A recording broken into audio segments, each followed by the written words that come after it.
No ID whatsoever on you? No? You have an ID? Have you ever had one? You have?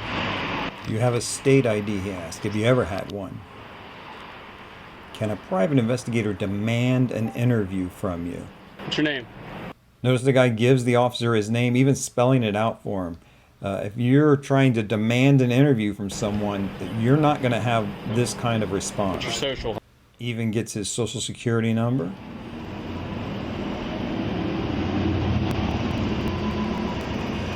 Put the SIM card in there, assume? Yeah. The officer even asked him, "Do you put the SIM card in the phone he stole?" The guy's answering yes. And look, now the interview is going along very well. As a private investigator, you cannot demand an interview from people. When you show up to do an interview, whether it's in person or over the phone, they can tell you to get lost. And it's going to depend on your skills to be able to either open them up so that they'll talk to you or handle it in another way. Sometimes you're going to just get shut down. However, you can make that a very rare occasion. And I teach a variety of methods here for free online.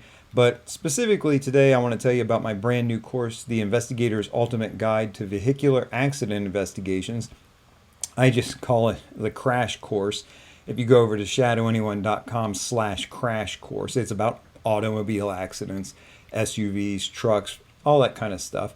And in there, I have one of the lessons in particular is about interviewing the subjects or the witnesses. I think actually it's so much information. I broke it down into 2 different lessons, part 1 and part 2. And in that lesson or 2, I talk about some very specific ways that you can get people to open up, especially with that course, about the accident.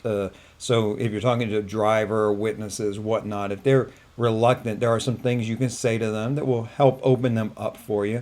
And then also some just really super tactical things about taking statements during these accident investigations. Things like, do you write them down, the statements? Do you have them write it down?